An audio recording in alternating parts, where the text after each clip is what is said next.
They call him the Wizard. Chapter 8. The Case of the Shifting Realities. The Wizard had seen a lot in his time, more than most people would even dream of.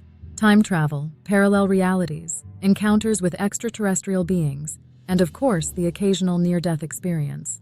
But lately, something else had been creeping up on him. And it wasn't just the mysteries of the universe. It was the Mandela effect.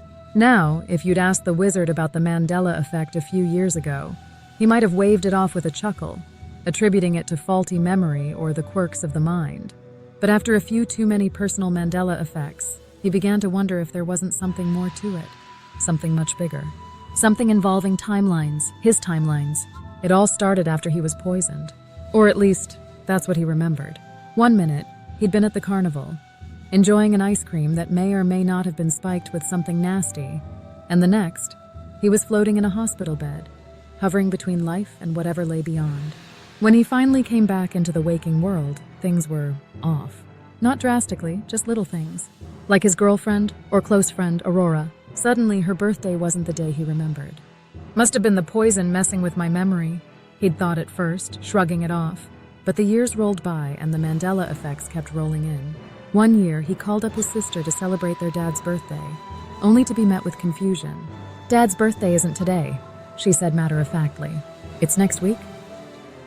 The Wizard had been stunned. He'd always remembered celebrating on that day as a child. He was certain of it. But when he checked his father's obituary, there it was, plain as day, the date his sister had said. "Well," the Wizard mused, scratching his head, "either I've slipped timelines or I need to get my brain checked." Then, just for kicks, he decided to check again a few years later. This time, though, the plot thickened. His father's obituary was gone. No trace of it. Even the cemetery where he was supposed to be buried didn't seem to have any record of his dad's name. The Wizard had to laugh. So maybe Dad's still kicking around in this timeline, he joked to himself. Might have to go find him. And then there were the other oddities. Driving down the same road to the grocery store, week after week, year after year, the landscape was as familiar as the back of his hand. Until one day, out of nowhere, there was a lake, right there on the side of the road. A lake that had never been there before. "Well, that's new," he'd muttered, shaking his head in disbelief. Another time, he'd been driving past a row of houses he'd always admired. One week, they were there, just as they'd always been. The next, they looked different, renovated, shiny, almost as if they'd sprung out of nowhere. He shook his head. "Maybe I just missed the construction crews." But then, the next time he drove by, the houses had changed again. Some had disappeared altogether. By the time he drove past for the fourth or fifth time, things had stabilized, kind of. 4 houses remained, each a variation on the original. It was as if reality itself couldn't quite make up its mind. The Wizard grinned to himself. It was all starting to make sense now. The timelines were merging, braiding together, as Aurora had said. The more they synchronized, the more little inconsistencies popped up. It was like reality was trying to smooth out the wrinkles, but every now and then, a wrinkle turned into a full-on fold, creating something entirely new.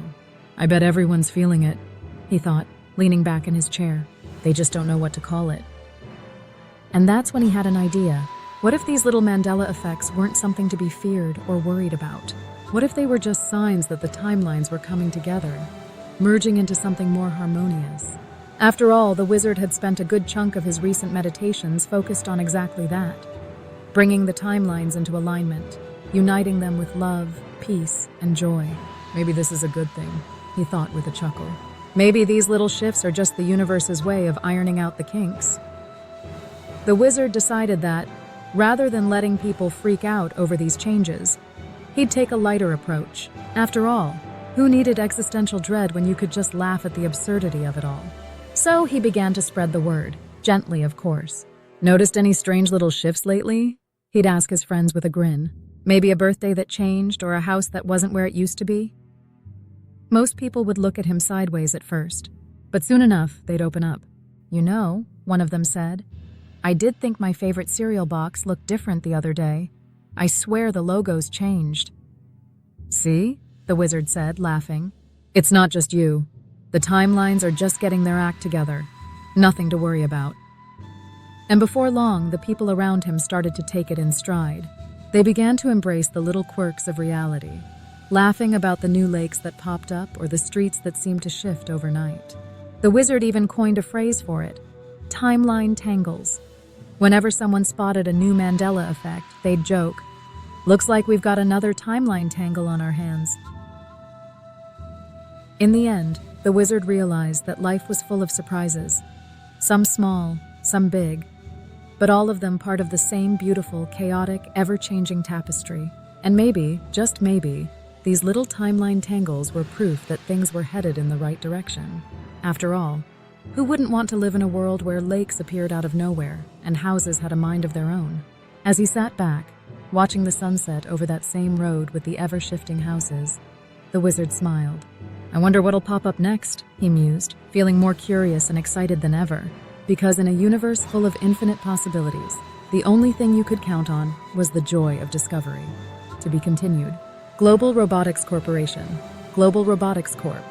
Please like, comment, and subscribe.